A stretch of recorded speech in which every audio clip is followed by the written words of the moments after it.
For this problem, we actually have two balls that are in motion.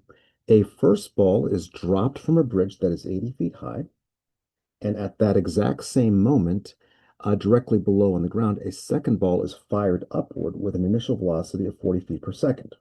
And of course, gravity works the same on both balls with acceleration negative 32 feet per second. The question is determining how long it takes for the two balls to collide. Okay, so we have two separate things we have to figure out. So I'm going to split my page in half here. So ball number one we'll deal with on the left, and ball number two we will present on the right. Okay, so ball number one. First off, we have that the acceleration due to gravity is negative 32 feet per second. So that means the acceleration is the derivative of velocity. And so I must find the antiderivative of negative 32. And so the velocity function will be negative 32t plus c.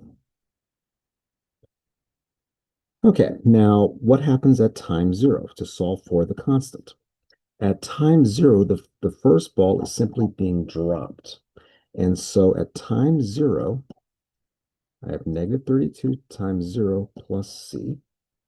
And the initial velocity is 0. It is simply being dropped. And so this constant is equal to 0. And so for the first ball, the velocity function is negative 32t. So that's part one for ball number one. Okay, from this, we now figure out the position function. S prime of t is equal to negative 32t because velocity is the derivative of position.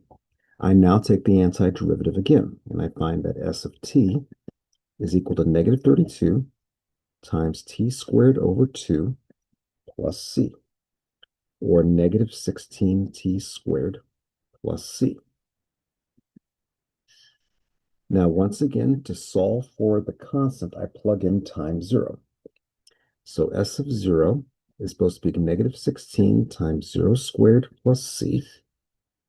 Now, S of 0 is given in the problem that it is starting on a bridge that is 80 feet high. And so at time 0, the ball is 80 feet above the ground, pardon me. And so this constant is 80 feet. And so the position function for the first ball is going to be negative 16t squared plus 80. And so that'll be the position function for the first ball.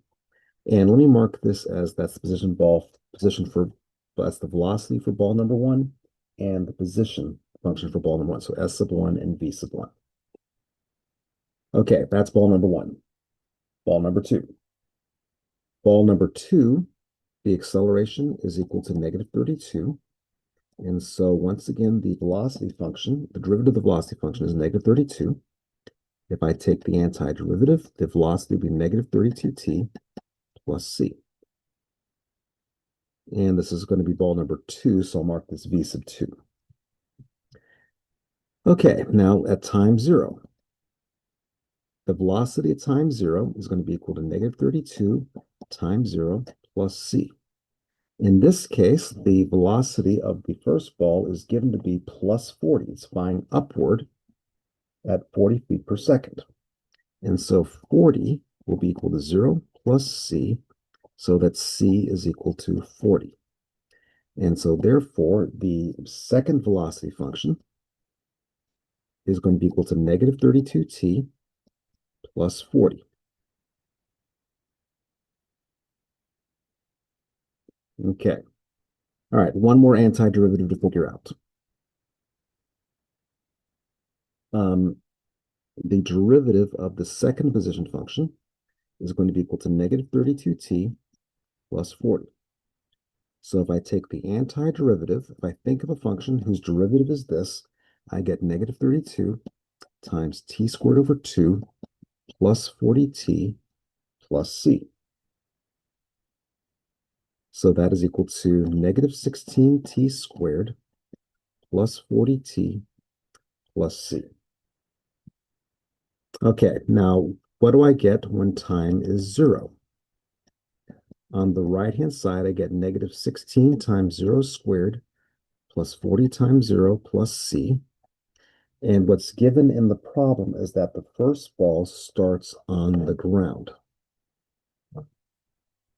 And so that means that the height at time 0 is 0. And so this last constant is equal to 0. And so plugging in 0 for this c, I get that this second height function is equal to negative 16t squared plus 40t plus 0. Okay, so those are the two positions of ball number 1 that's being dropped from the bridge and the height of the second ball that is being fired upward from the ground.